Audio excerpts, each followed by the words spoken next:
Today on Straight Talk Africa, a new report by Transparency International, the anti-graft watchdog highlights corruption as a major barrier for economic and political growth, and therefore affects the vast majority of Africans.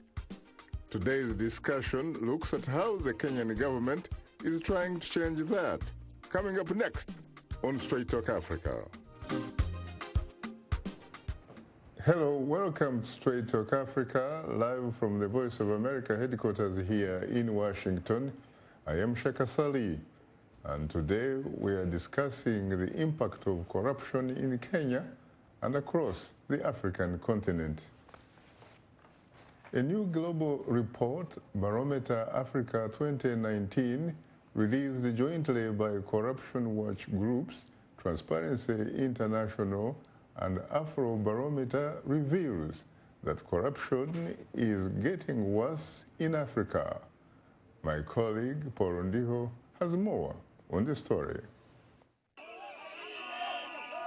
Winning the fight against corruption continues to be an uphill battle. A majority of citizens surveyed in 35 African countries think that corruption is getting worse and that their government is doing a poor job of fighting the vice, according to a new report on global corruption. But the situation appears to be looking more positive as the leaders of some countries take measures to address corruption. The presidents of Nigeria and Kenya are making clean governance a priority. Nigerian President Muhammadu Buhari is waging a battle against corruption, but his critics say it remains rampant under his leadership. Meanwhile, in Kenya, President Uhuru Kenyatta, while speaking to the Voice of America last year, also pledged to stomp out corruption. We believe now we have an institutional framework that will be able to deliver strong results. The political commitment is there. The will of the people of Kenya is committed to see an end to corruption. And I believe that this time we shall succeed in our endeavors. Kenyatta is making fighting graft a top priority, but critics say he has been too slow to pursue top officials. No high-profile convictions have occurred since he took office, and some activists are very concerned. My message to the world concerning corruption in Kenya: we have a serious accountability issue, and cartels are protected, thieves are protected, and we have to bring that to an end. On the streets of Nairobi, many Kenyans have their doubts that any graft investigations will see looted funds recovered or culprits prosecuted. If the judges will be prudent enough to go through it, maybe the witnesses that will be brought forward to determine if the case has the magnitude, then probably we'll have a positive conviction of those who are allegedly suspected to have embezzled the money. But if it's a PR exercise, then it won't be so different like the other corruption scandals that Kenya has been facing for a very long time. Unless we see the big fish given thorough jail terms, for example, 5 years, 10 years, then we will see that the government is really working. Kenyan Finance Minister Henry Rotich has pleaded not guilty to corruption. Charges are linked to the construction of 2 dams, a rare example of a sitting minister facing prosecution in the East African nation. The country's top prosecutor ordered Rotich and other 27 officials arrested and charged over a multi-million-dollar contract procurement scandal. This decision has been made professionally, independently, devoid of any external influence, political consideration, or any other extraneous matters. Consequently, I have today directed the DCI to effect the arrest and immediate arraignment before court of the accused persons named below herein. Over 50 Kenyan civil servants were charged in court in May amid an investigation into the theft of nearly $100 million of public funds, in a rare move to hold officials accountable for graft in a nation where it's widespread. In its 2018 survey, Transparency International's Corruption Perception Index painted a largely gloomy picture for Africa. It's an important step forward. It could be a defining moment, but I would say that it is still too early to say that this is the moment we've been waiting for. Botswana and Cape Verde were ranked as the least corrupt countries in Africa. But not surprising, however, was Burundi. Libya, Sudan, South Sudan, and Somalia, who are ranked as some of the most corrupt countries on the continent. Paul Ndiho, VOA News, Washington. Thanks, Paul, for that report. Today, I am joined by three distinguished guests. Here in Washington is Julia Weche, Chief Executive Officer of the Elimu Tutoring and Training Center based in Baltimore, Maryland. And joining me from New York is Milton Alimadi, publisher of Black Star News and an adjunct professor of African History at the John Jay College of the City University of New York. And joining us live via Skype from the Kenyan capital, Nairobi, is journalist Mohammed Yusuf. I have to say, ladies and gentlemen, that I am profoundly honored and exceedingly humbled to have the opportunity to host the three of you on Straight Talk Africa. Thank you. Thank you. Shaka. Thank you. The pleasure is mine. Thank you. Most welcome. Later in the program, we'll give our audience the chance to call in with your question or comment. The number to call is 202-619-3111, and the US country code is 1.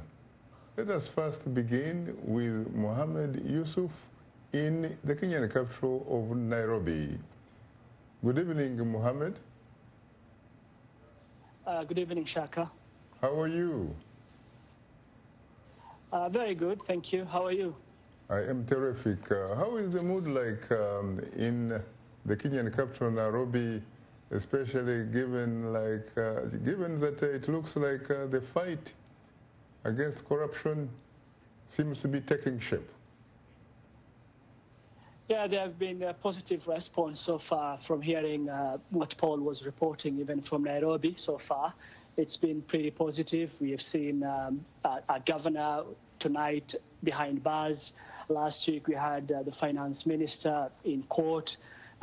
Previously we had some officials from Kenya Revenue Authority presented in court.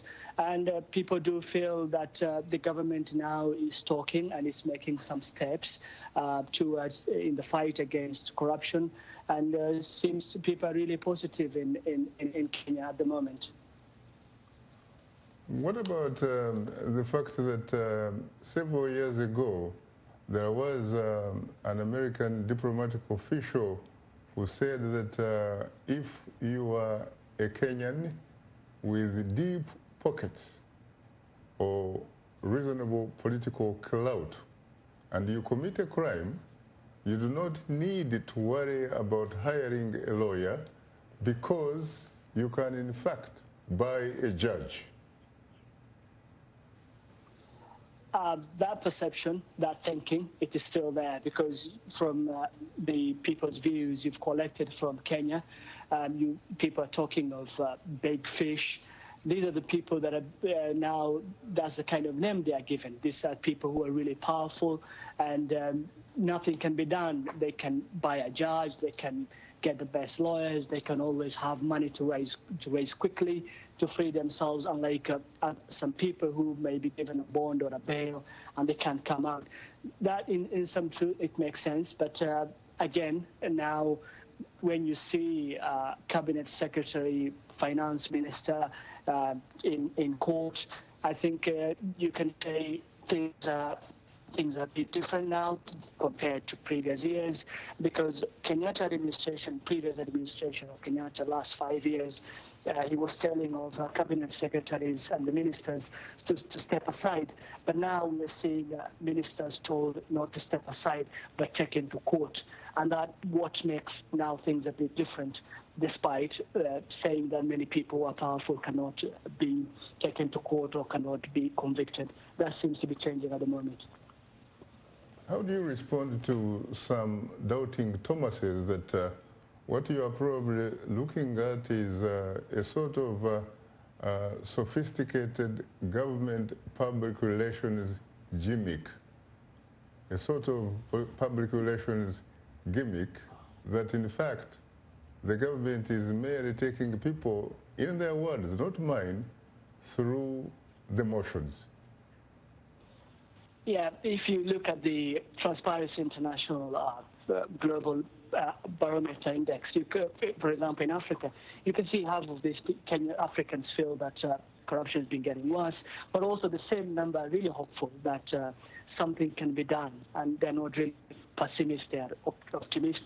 That I think, as you mentioned, there are some Kenyans who view the whole thing, because the whole issue has always been, there's not people being taken to court, or presented to court, but the issue has always been a conviction. Do we really have people who have been convicted? And the answer is no. And when you think that way, then you see these public relations is a usual African way of doing things when it comes to corruption, not only in Kenya, but in the continent. People, when they see a big fish, as they call them, or a big person, or someone who is powerful being convicted, then people's perception can change, and they can say, oh, this is not a public relation. This is something that is different, we've not seen before. Mohammed, can you talk to us about some of the specific indications that you could identify that you have in fact been able to see and that the public is experiencing that suggest that this time around the Uhuru Kenyatta administration is serious and does have indeed the political will to deal with the with the corruption scourge? Yeah, it is the last time in the past 5 years. I remember President Kenyatta going to the parliament, giving out names and actually calling some of the people who have been mentioned to step aside, and these people mentioned in corruption cases to step aside. And we've seen some of the people who are mentioned going to courts and arguing their cases. And arguing their cases saying, look, I'm not supposed to step aside. But now things are different. As I've said before, we've seen a minister in court. I've said we have a governor behind bars. And the amount of money that now the court, the bail or the cash bail or the bond, now the court is giving is way, way too high. And this is not in millions. We talk of $150,000. This is not money that you can raise very quickly, even if you have money, because we've seen some of these cases being mentioned late in the evening. And so it means that they can raise this quickly. And again, the things are quite very different. We're having a president coming from a parliament telling people to step aside. And we have an institution led by Yusuf Haji now leading and telling people that now you must be arrested. So that is a very different, I think, statements from step aside to now that you should present yourself to the police station or you are coming for you. I think that's a very, very different statement. And I think that is, you can say that is a progress in some ways. What about others also who are saying that basically what we are looking at is a sort of targeted fight against corruption?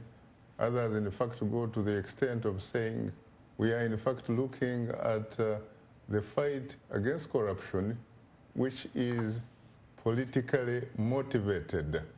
Supporters of the Deputy President, William Ruto, for example, say that this whole fight is about stopping him from splinting to State House. Yeah, this is something that is very obvious. Not obvious what is really happening, but for example, we've seen listening to that clip from Noor Haji, Noordin Haji. He's talking of this is not a political way of doing things. This is not a political target, something like that. It clearly, even in his office, in some ways they're getting this report, and it's by talking about that, then it means that these are real issues that people feel. And again, you talk of the Deputy President when they ran for a second term in office in 2017, and now you have a political fallout.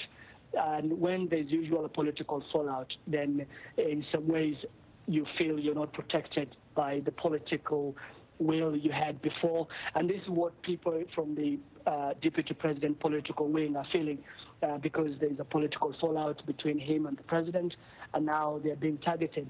And many will argue and say, I think in some way it makes sense. It depends on who you speak to. Why were not these people mentioned in the last term or in the past 6-7 years when they were together in that time, and now they're being targeted? I think in many ways this is not only in Kenya, but this has been a debate that has been going on. Why only when there's a fallout, political fallout, then we see people being taken to court?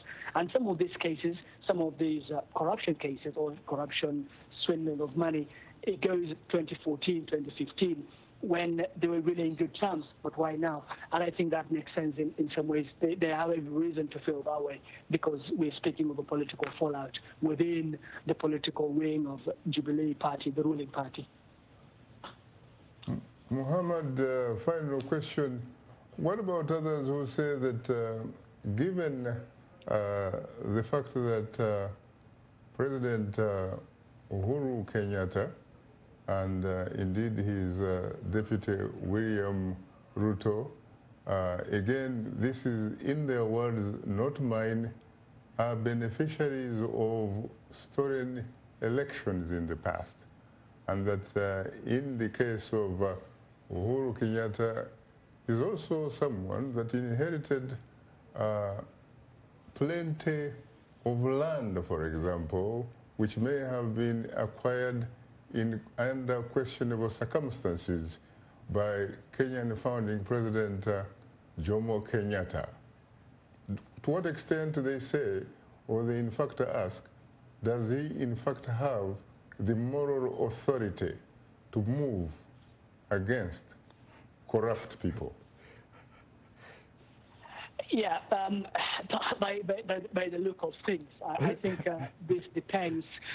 This depends with, for example, if you are a President Kenyatta supporter and you're a Jubilee supporter, you voted for him, your view is absolutely different.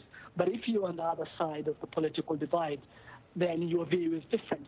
And this, the whole issue has always been: is there a way someone was been accused of benefiting from the class system or political system? Will he be able to fight? I think many people will view differently. But again, that is a question, the way you view it. If you are a Kenyatta supporter, you don't view it that way. If you are opposing him, you are not his supporter, you view differently. It's all about where you stand on this and whether you're a supporter or not. At the end of the day, there has been no cases that have been brought against Kenyatta. If there have been cases brought against Deputy President William Ruto, yes, there is one case that has been ruled against him, and that was to do with the issue of land in the Rift Valley. A man took him to court, and the man won the case. So if you view it that way from a legal perspective, that is the view, but otherwise it's going to be a political view that people will always give, I may say that.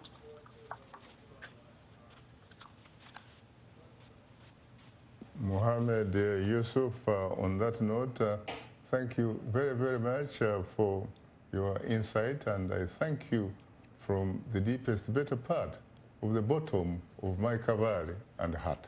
Thank you very much, Mohammed. Thanks for having me. Pleasure. You're most welcome. Let me come to you, Julie. Your reaction. You had Mohammed Yusuf from the Kenyan capital, Nairobi, telling us about the mood, really. People seem to be in celebratory mode, that at least something seems to be happening, fighting the culture of kitu kidogo. Yes. Yes, thank you so much for having me in this show. I'm actually glad to be here to discuss this issue. This is an issue that is common. It doesn't affect one person or one section of the country in Kenya. It affects all of us. And it has affected all of us for a long, long time. Kenya is very young. We're just 56 years old now. But for those years, everyone knows about kitu kidogo. Everyone knows about corruption. For those, of course, who may not understand the language of Kiswahili, kitu kidogo is something rather small. Something small. Something small, but actually it may not be that small. Correct. Because sometimes you really have to dig deep into your pockets to get anything done in Kenya. But the mood right now in Nairobi, like as you saw, is of celebration because it's of celebration. Yes, and I would like to represent the diasporians. I live in Baltimore, Maryland, and we out here, out of Kenya, always look for that glimmer of hope for Kenya. And actually, we're quite optimistic that something could be done.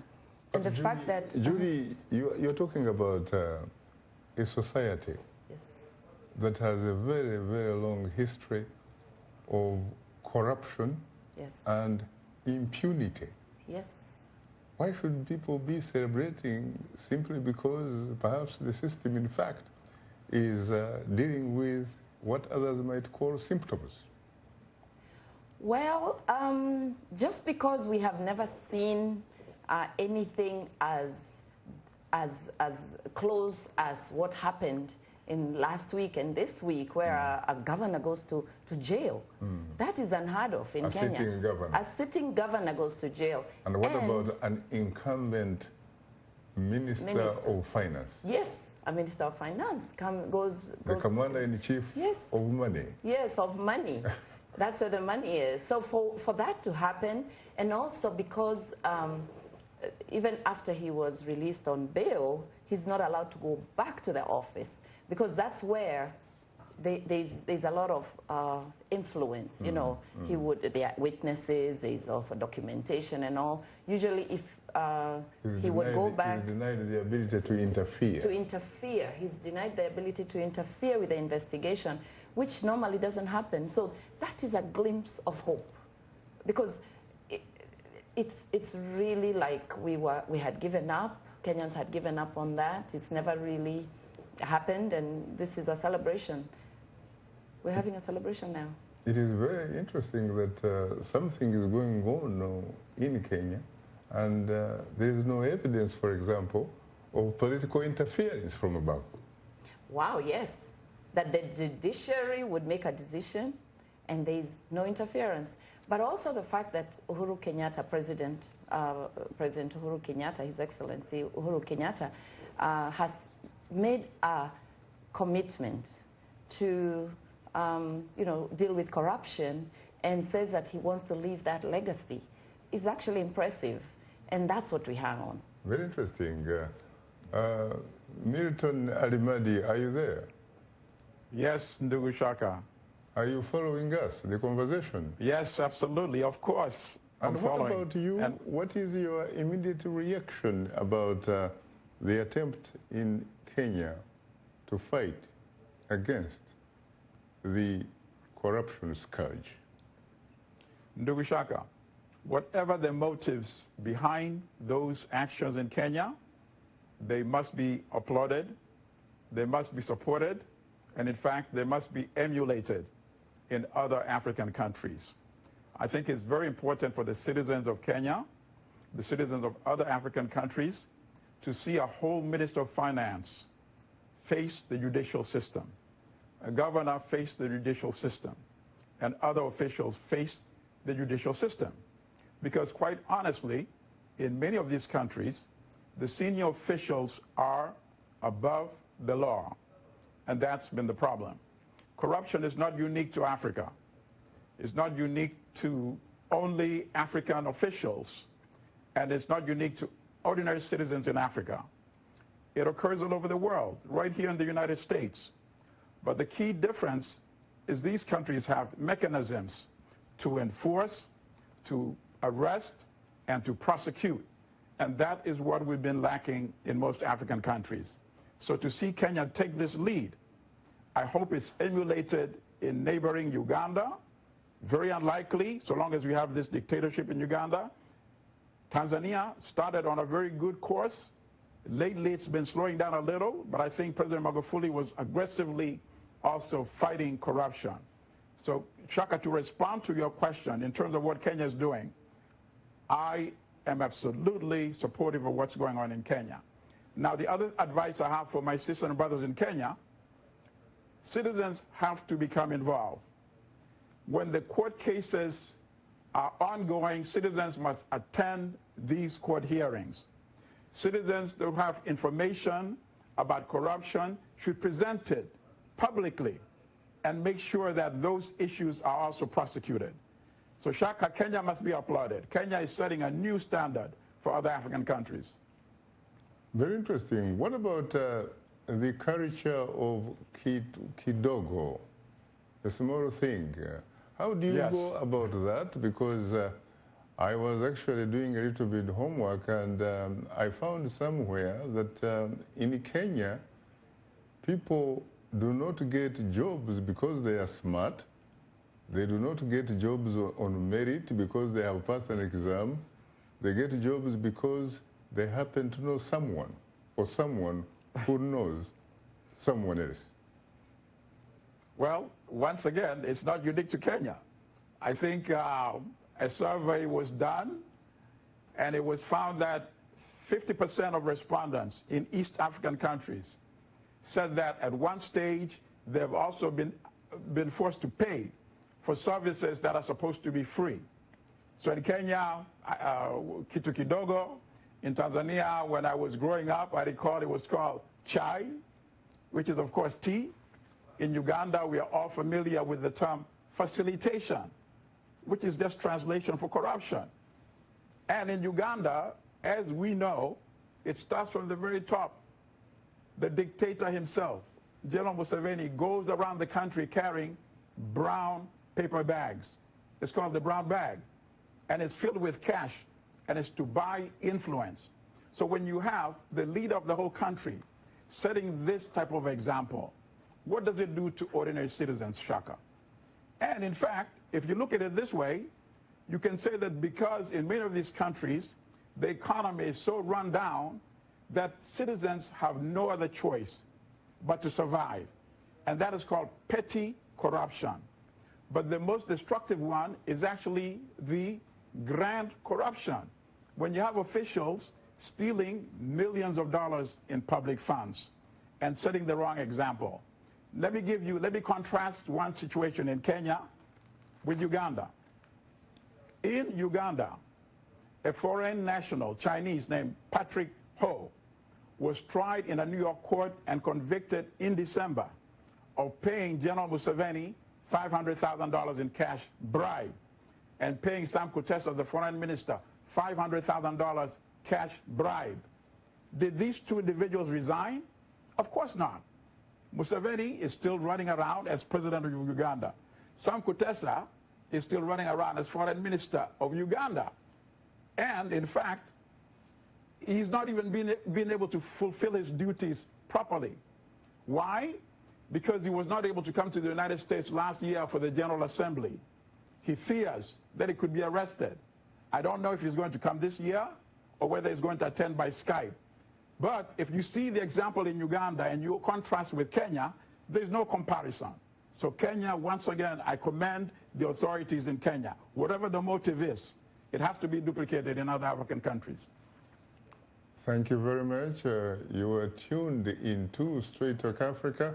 We'll have more of a discussion in a moment, so please don't go away because we'll be right back with you.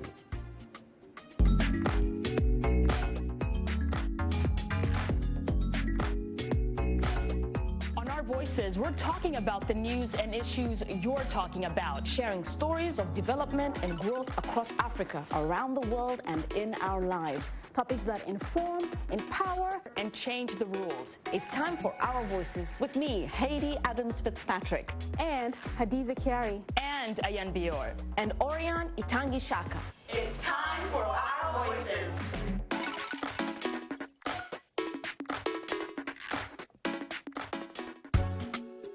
This is Straight Talk Africa on the Voice of America.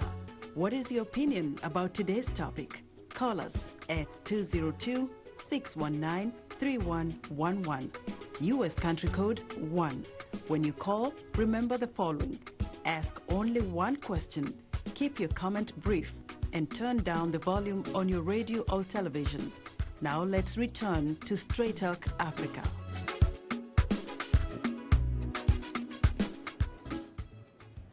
We appreciate all of the audience feedback. Straight Talk Africa streams live every Wednesday on Facebook. You can watch our show there and leave a comment.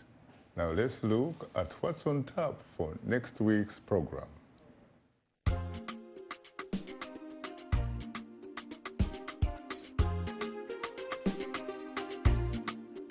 On the next Straight Talk Africa, we'll take an in-depth look at political revolutions.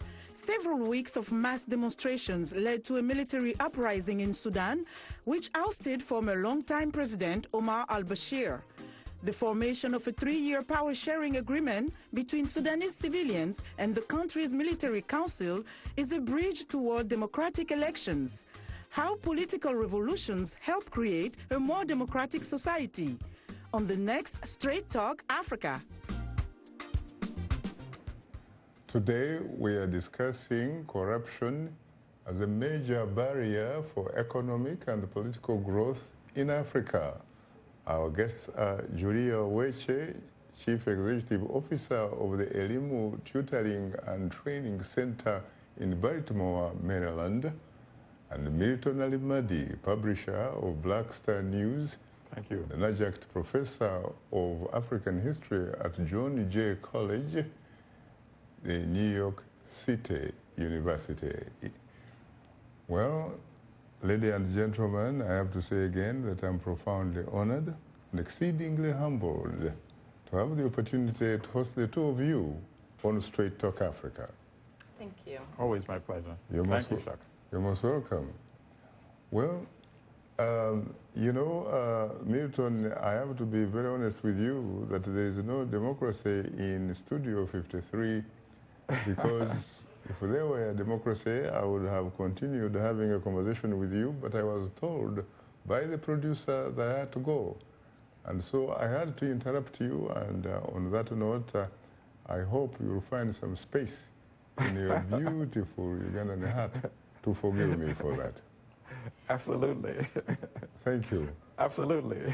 Yeah, could you please complete your thought? Well, Shaka, the public have to take agency and control of the fight against corruption. We cannot trust only official organizations or other countries because often other countries tolerate corruption out of political expediency, and other organizations do the same. So let me give you an example.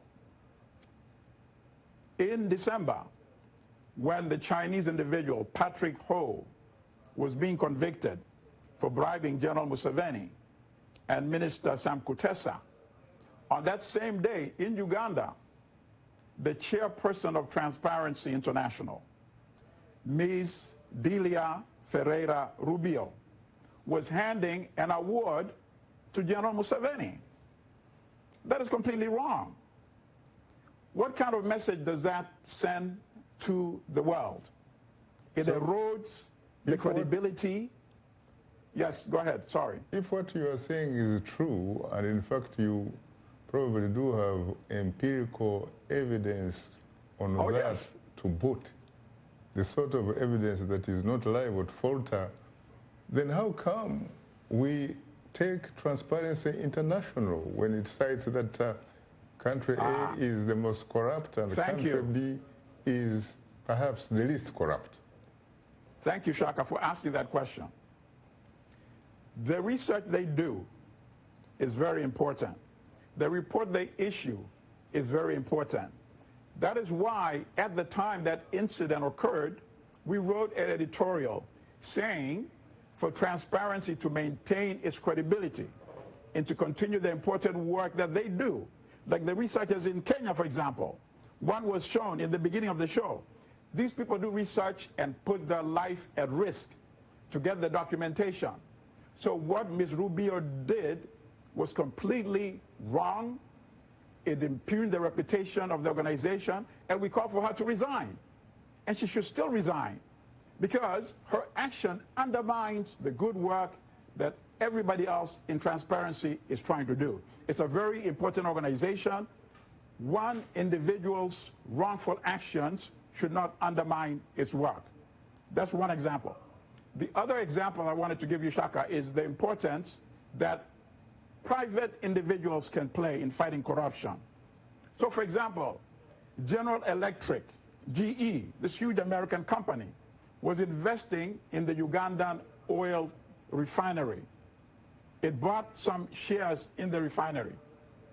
So an organization based here in the United States called CLOUD, Common League of Uganda Diaspora, led by Mr. Byakulema, organized a protest outside GE headquarters in Boston. And Ugandan citizens went. And I myself also attended. And they circulated literature. They told people who were coming by why it was wrong to invest in a corrupt regime, which would just give it more capacity to continue its tyranny in Uganda. And Shaka, we don't think it's a coincidence that a few months later, General Electric sold its shares of its interest in this oil refinery. So what does this mean?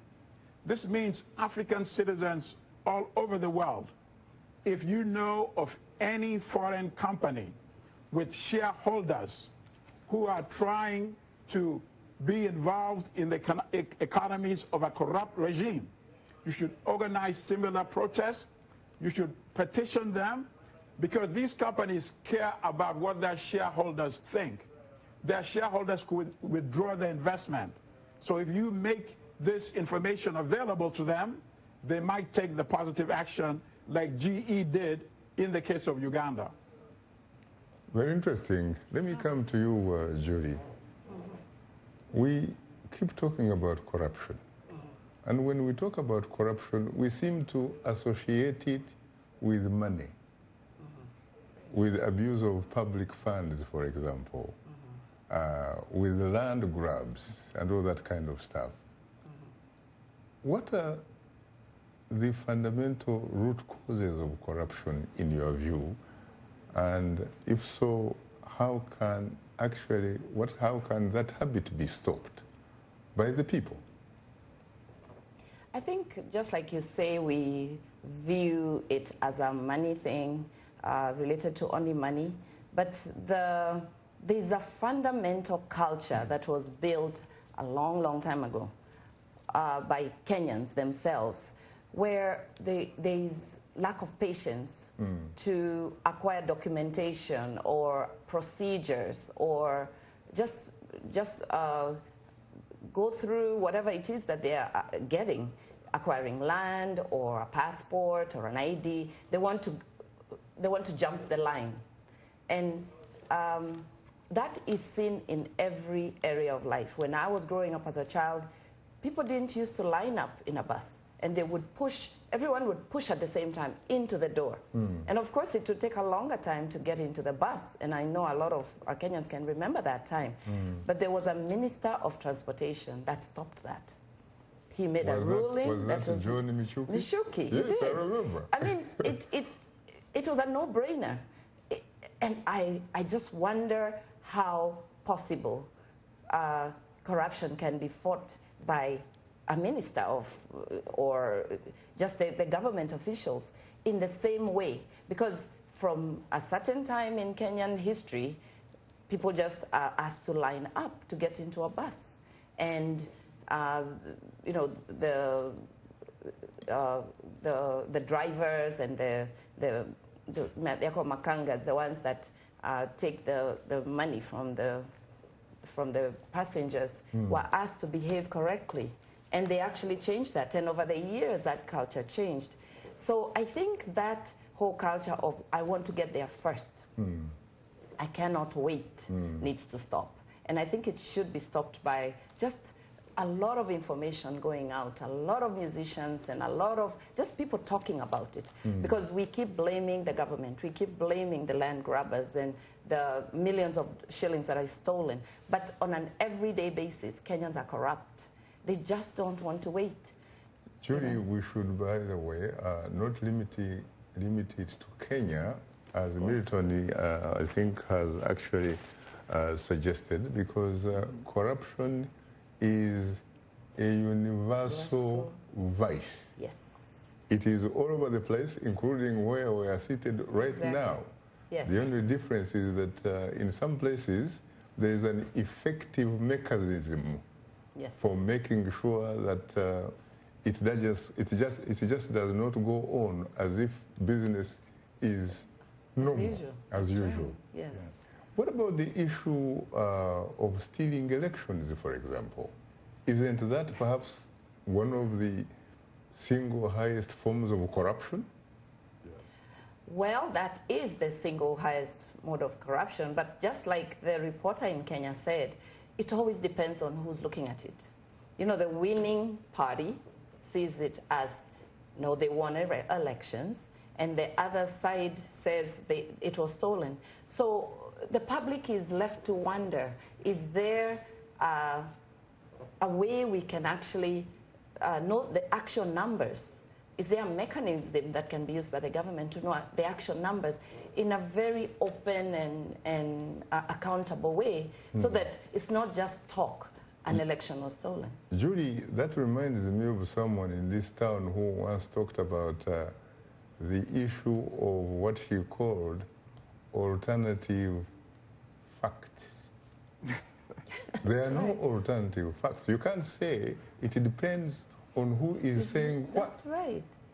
People may be, yes, people may be entitled to their different types of opinions, but certainly not their different sets of facts. Facts are facts. Exactly. And essentially, when you talk about facts, facts are universal. They are universal. Exactly. They are, in fact, what some might call them an equal opportunity employer. Exactly. Surely there must be something that can be done to stop some of these very selfish, greedy people taking advantage of their citizens and stealing the state. Yes. And once they steal the state, obviously they operate under the understanding that they owe nobody, and therefore they don't expect to account to anybody. Exactly, yes. What about that, Milton? Well, you really laid your finger right on the critical issue. Pardon? I said you laid your finger on the critical issue. Stealing elections is the ultimate form of corruption. And we've seen this occur in many African countries, unfortunately.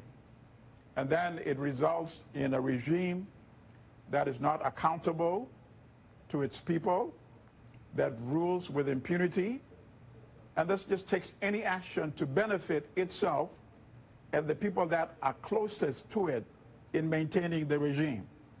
So, for example, you asked a question earlier about in Kenya, people getting access to high positions not out of competence or what they really know about the position.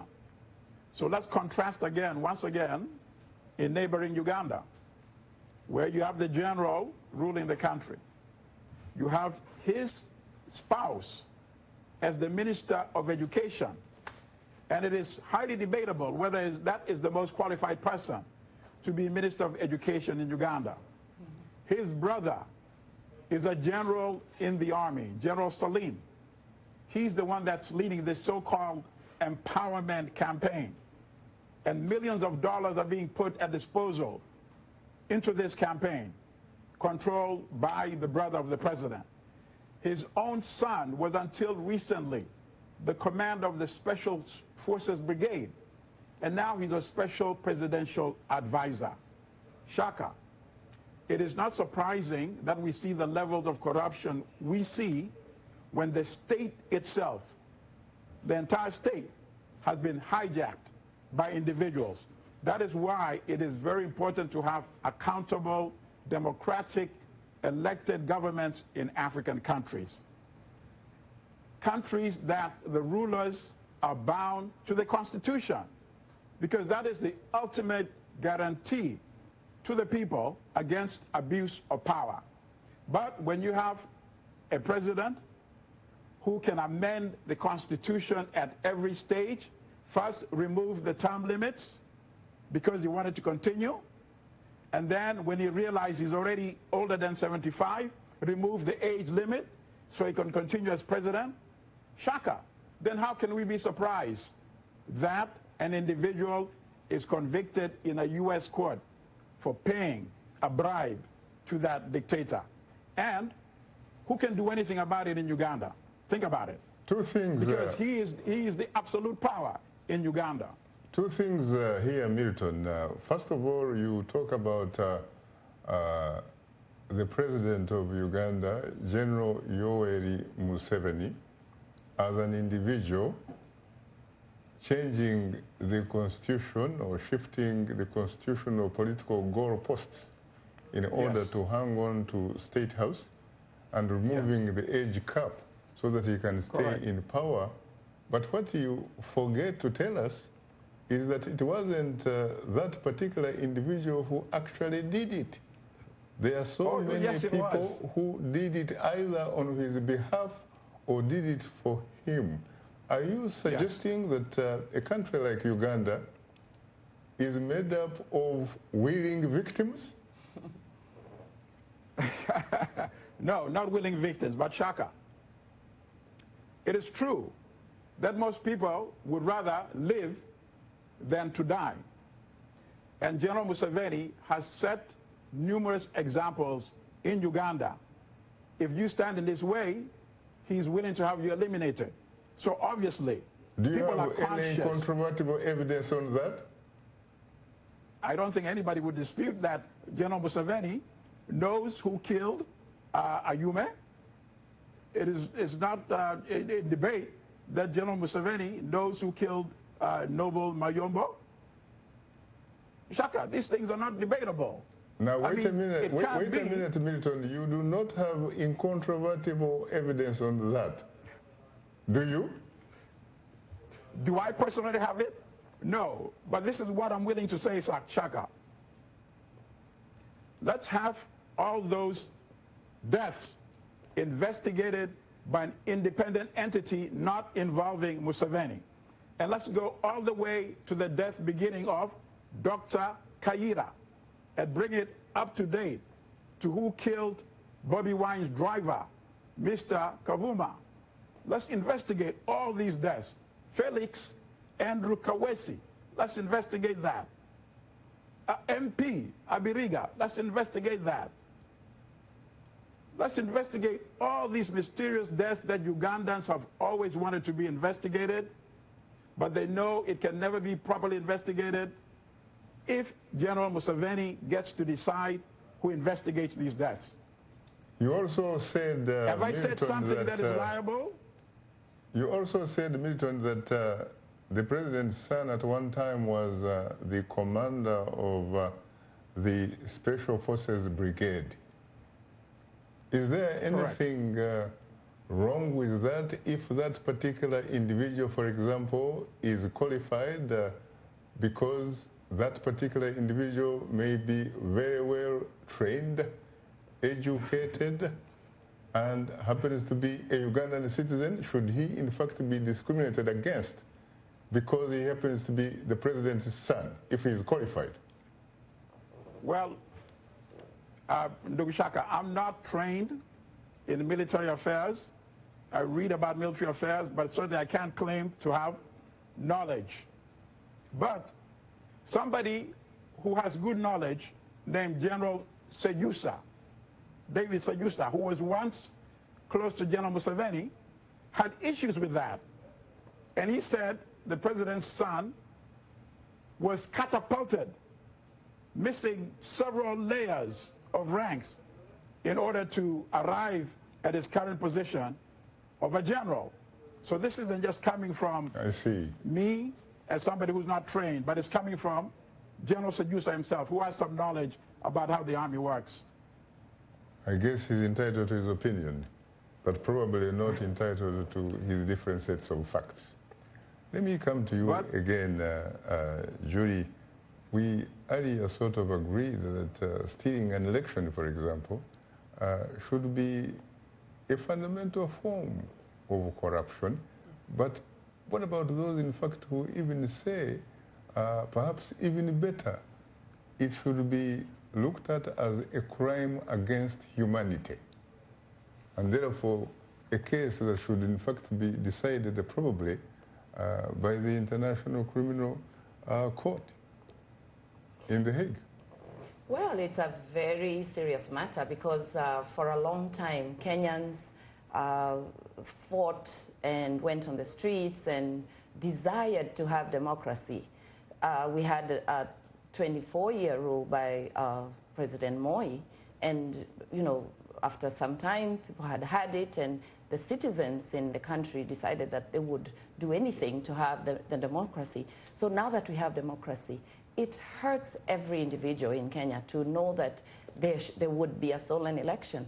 Furthermore, the kind of money that is spent in the election process, we know that they spend millions of Kenya shillings, which could actually otherwise be used in development efforts or even to curb, the disease and even just development in Kenya. So, having said that, citizens in Kenya would do anything to make sure that elections are not they are not bought or flawed, so that we know that the leader that we elected would be is the legitimate leader.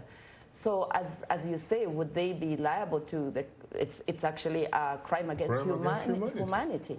I think it should be, because they are, it's a whole year or so that people are, preparing for elections. People travel to their villages to vote, to cast their vote. We are told that it's going to be free and fair. So everybody is genuinely casting their vote. And I believe that Kenyans would like to have a leader that they voted for. Walk us back to the Kenya of 2007.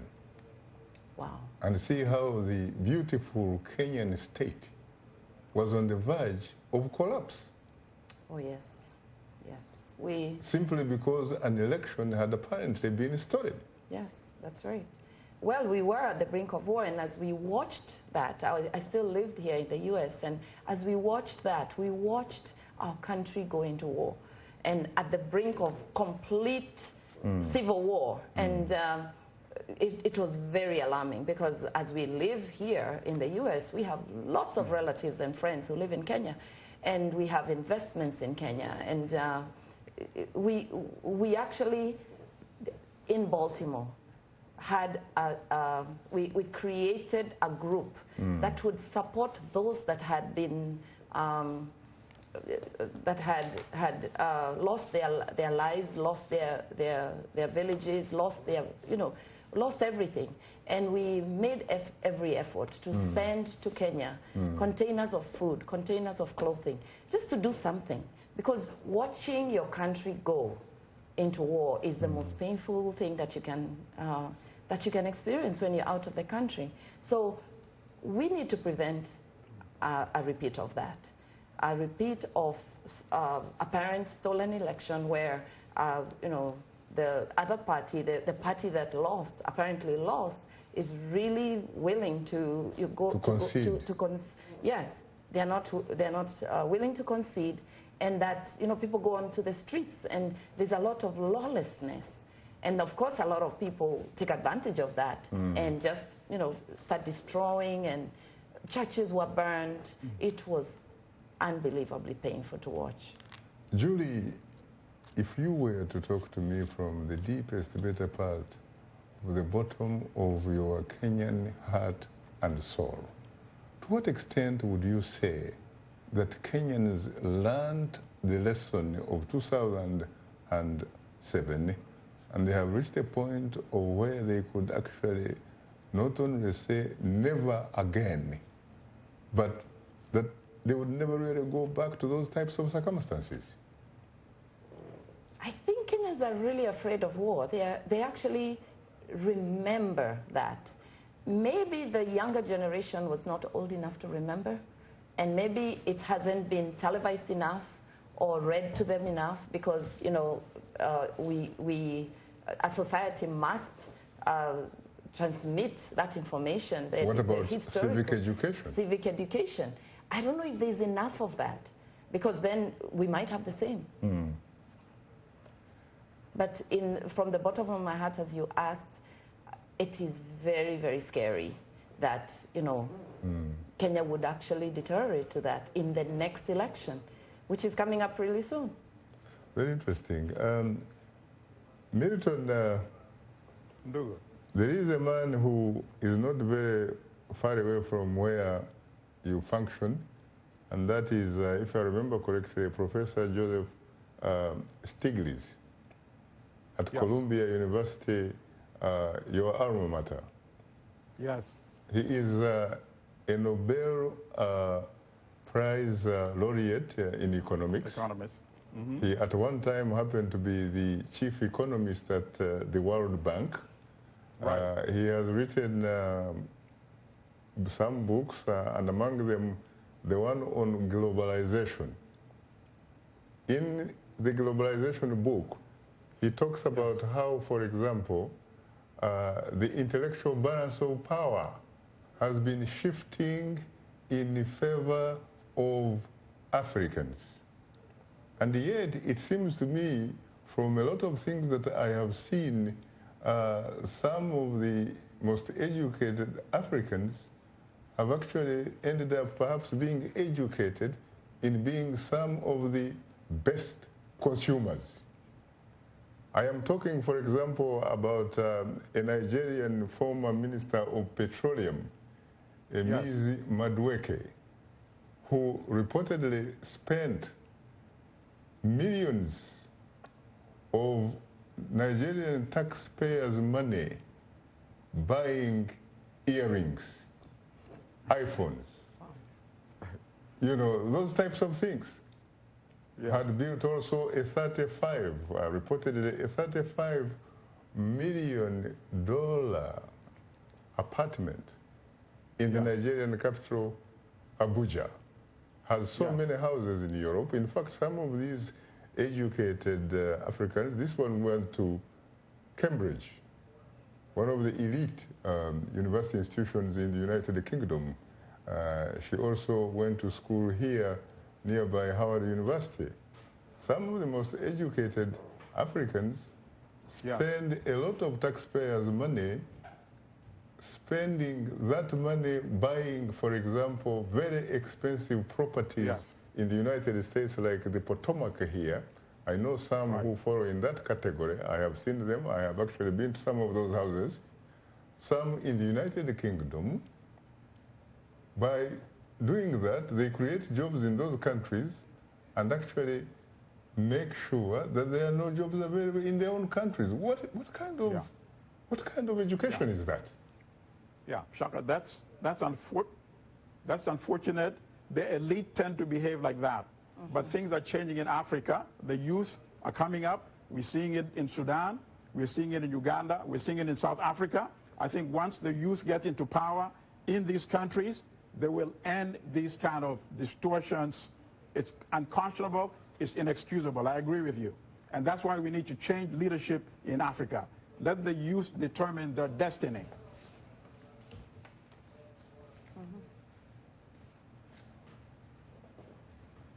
Well, I hate to say it, but time happens not to be our best ally, Milton. And on that note, our guests today were Julia Weche here in Washington, D.C., Milton Alimadi in New York, and earlier we spoke with journalist Mohammed Yusuf in the Kenyan capital, Nairobi. Thanks to our audience for tuning into Straight Talk Africa. In the meantime, get better, not bitter, Africa.